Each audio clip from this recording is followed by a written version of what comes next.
मरने के बाद स्वर्ग के द्वार पर 4 व्यक्ति खड़े थे।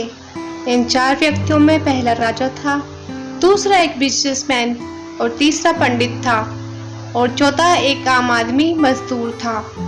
किसी को भी ये पता नहीं था कि कौन स्वर्ग के अंदर प्रवेश कर पाएगा और कौन वहीं से वापस लौटा दिया जाएगा। सब स्वर्ग का दरवाजा खुलने की राह देख रहे थे और आपस में बातें कर रहे थे। जैसे कि राजा को मरने से पहले ही आदत थी, उसने अपनी बात सबसे पहले बताई। राजा ने कहा, मैं बहुत प्रख्यात राजा हूँ, मैंने धरती पर अपना बहुत नाम कमाया है, इसलिए पूरी संभावना है कि मैं ही स्वर्ग में जाऊंगा। फिर व्यापारी ने अपनी बात सामने रखी।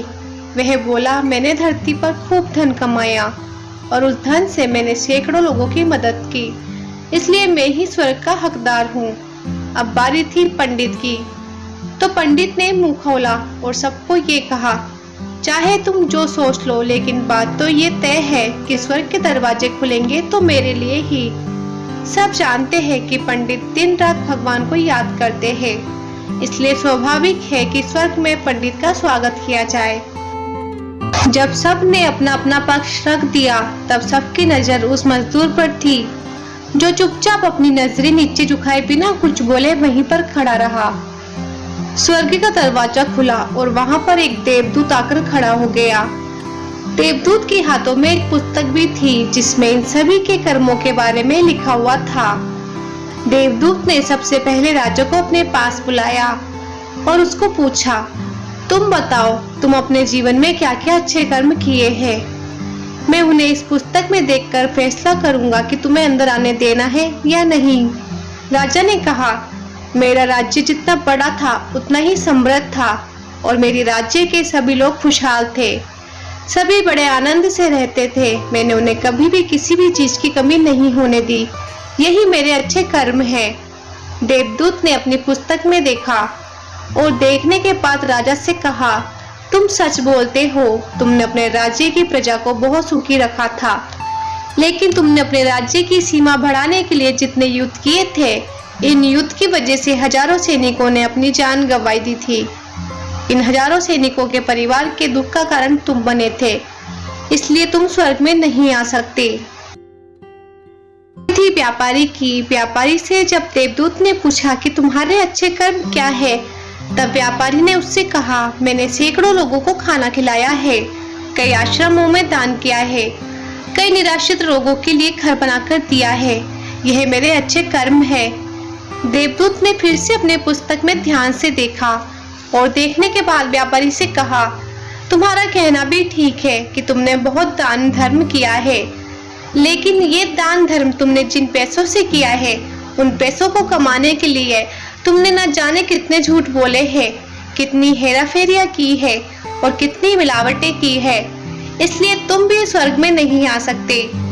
जब पंडित से यही सवाल किया गया तो पंडित ने बड़े ही आत्मविश्वास के साथ कहा, मैंने अनगिनत लोगों को ज्ञान दिया है, हजारों यज्ञ और पूजाएं की है और दिन रात भगवान का जाप किया है, इससे अच्छे कर्म और क्या ही हो सकते हैं।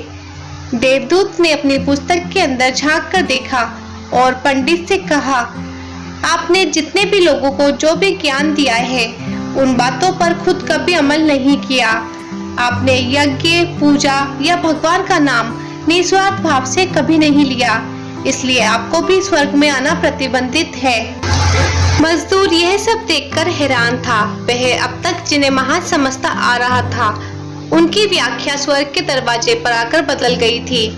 धरती पर जिन कर्मों को अच्छा समझा जाता था, उनका यहाँ पर कोई मूल्य नहीं था। यमदूत ने जब इस मजदूर को अपने पास बुलाया और इससे पहले कि वह उससे उसके अच्छे कर्मों के बारे में पूछता, मजदूर बोल पड़ा, प्रभु, मैं जानता हूँ कि मैं भी स्वर्ग में आने के लायक नहीं हूँ, लेकिन मैं फिर भी एक बार बाहर से ही स्वर्ग को झांक कर देखना चाहता हूँ। बस इससे ज्यादा मेरी कोई इच्छा है ही नहीं, क्योंकि ऐसी इच्छा पालने के लिए मैंने जीवन में कुछ भी नहीं किया है। मैं पूरा दिन मेहनत करता और जो भी पैसे कमाता उन्हें अपने परिवार के पालन पोषण में खर्च कर देता था, इसलिए दान धर्म के लिए कुछ बचता ही नहीं। लोगों की भला में क्या सेवा करता, क्योंकि काम के बाद जो थोड़ा सा समय मिलता उसको अपने ही बूढ़े माँ बाप की सेवा में बिता देता। और ये सब करने के बाद मैं कभी मंदिर भी चला जाता और भगवान से जैसा भी मुझे दिया है उस जीवन के लिए धन्यवाद कहता। देवदूत ने अपनी पुस्तक में बड़े ध्यान से देखा और थोड़ी देर देखते ही रहा। फिर उसने मजदूर से पूछा कि तुम याद करके बताओ, तुमने कभी तो कोई अच्छा काम किया होगा। मजदूर ने थोड़ी देर सोचने के बाद बोला, हाँ मुझे थोड़ा थोड़ा याद है। एक बार मैं बहुत भूखा था और मैं खाना खाने ही बैठा था कि एक बहुत ही कमजोर कुत्ता जो ठीक से चल भी नहीं पा रहा था वह मेरे पास आ गया और मेरे खाने को देखने लगा। तब मैंने अपनी रोटी उसे खिला दी थी और इस दिन मैं खुद भूखा ही सो गया था।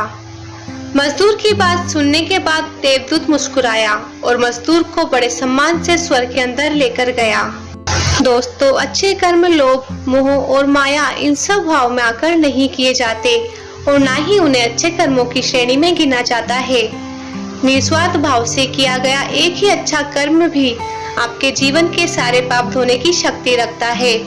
इसलिए जब भी मौका मिले निस्वार्थ भाव से और अच्छे मन से अच्छे कर्म किया करें। तो दोस्तों, ये थी हमारी आज की कहानी। अगर आप लोगों को ये वीडियो पसंद आई है तो आप इसे लाइक कर सकते हैं, शेयर कर सकते हैं और ऐसी वीडियोस रोज देखने के लिए आप हमारे चैनल लाइफ लेसन स्टोरीज को सब्सक्राइब कर सकते हैं। Thanks for watching.